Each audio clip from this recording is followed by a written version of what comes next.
أعوذ بالله من الشيطان الرجيم. بسم الله الرحمن الرحيم. تبارك الذي بيده الملك وهو على كل شيء قدير. الذي خلق الموت والحياة ليبلوكم أيكم أحسن عملا وهو العزيز الغفور. الذي خلق 7 سماوات طباقا ما ترى في خلق الرحمن من تفاوت فارجع البصر هل ترى من فطور ثم ارجع البصر كرتين ينقلب إليك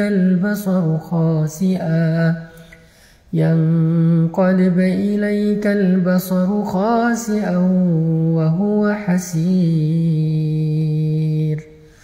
ولقد زينا السماء الدنيا بمصابيح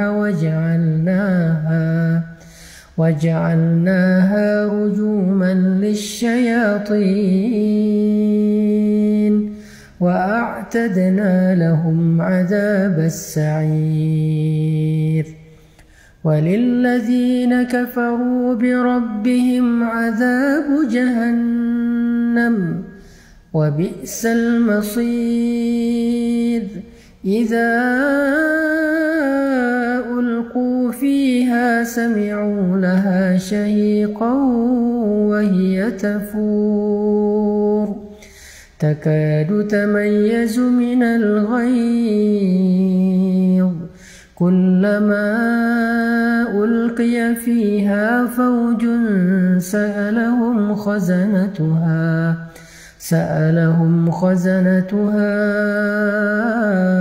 ألم يأتكم نذير. قالوا بلى قد جاءنا نذير فكذبنا وقلنا ما نزل الله من شيء إن أنتم إلا في ضلال كبير.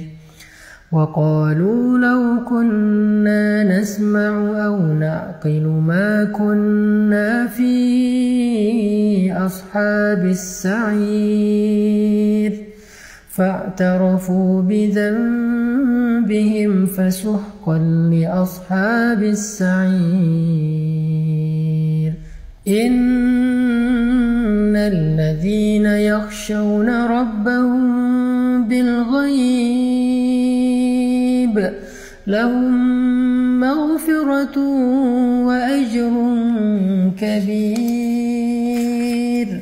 وأسروا قولكم أو اجهروا به إنه عليم بذات الصدور. ألا يعلم من خلق وهو اللطيف الخبير. هو الذي جعل لكم الأرض ذلولا فامشوا في مناكبها وكلوا من رزقه وإليه النشور. أأمنتم من في السماء أن يخسف بكم الأرض فإذا هي تمور أم أمنتم من في السماء أن يرسل عليكم حاصبا فستعلمون كيف نذير. ولقد كذب الذين من قبلهم فكيف كان نكير. أولم يروا إلى الطير فوقهم صافات سماوات ويقبض ما يمسكهن إلا الرحمن إنه بكل شيء بصير أمن هذا الذي هو جند لكم ينصركم من دون الرحمن إن الكافرون إلا في غرور أمن هذا الذي يرزقكم إن أمسك رزقه بل لجوا في عتو ونفور أفمن يمشي مكبا على وجهه أهدى أمن يمشي سويا على صراط مستقيم قل هو الذي أنشأكم وجعل لكم السمع والأبصار والأفئدة قليلا ما تشكرون قليلا ما تشكرون قليلا ما تشكرون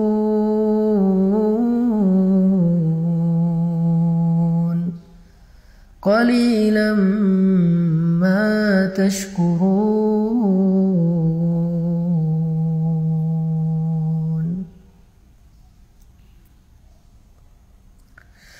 قل هو الذي أنشأكم وجعل لكم السمع والأبصار والأفئدة قليلا ما تشكرون قليلا ما تشكرون.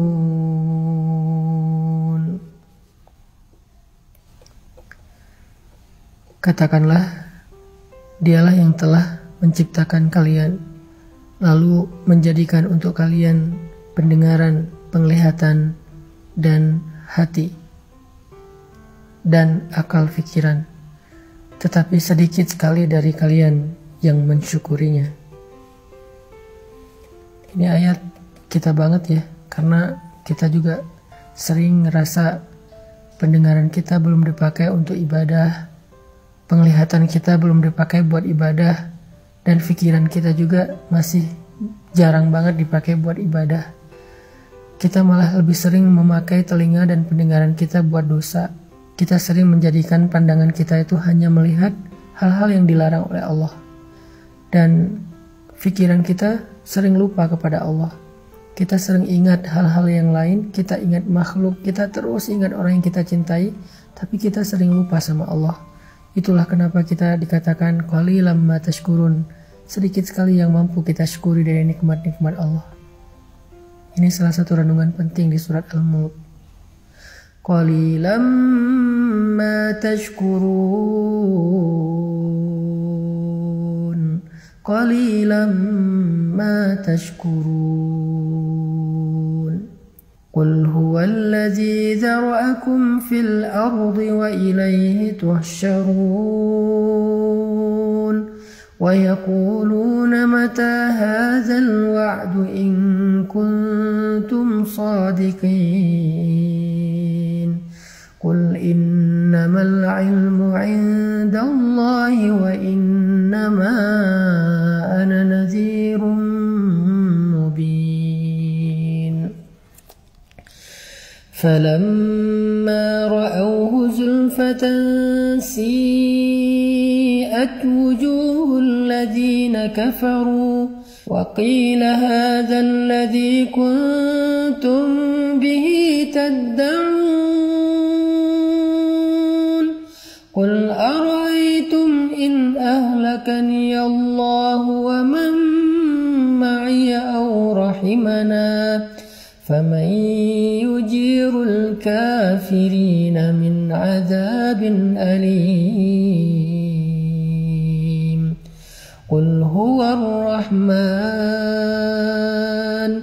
قل هو الرحمن آمنا به وعليه توكلنا فستعلمون من هو في ضلال مبين قل أرأيتم إن أصبح ماؤكم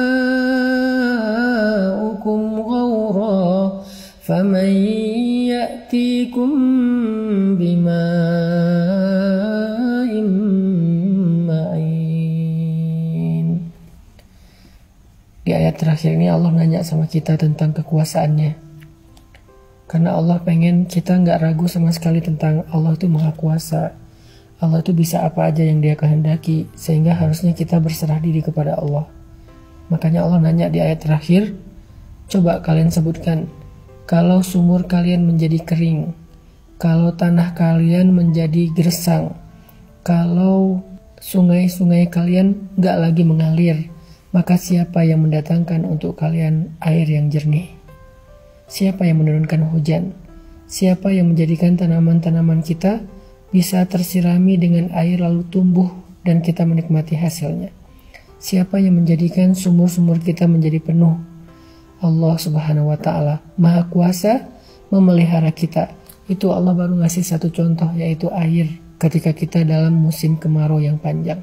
Kalau dalam contoh ini aja kita yakin bahwa Allah Maha Kuasa, Allah lah yang selama ini ngasih kita rezeki, ngasih kita pemeliharaan. Terus kenapa kita nggak berserah diri aja sama Allah Subhanahu Wa Taala sehingga hati kita menjadi tenang?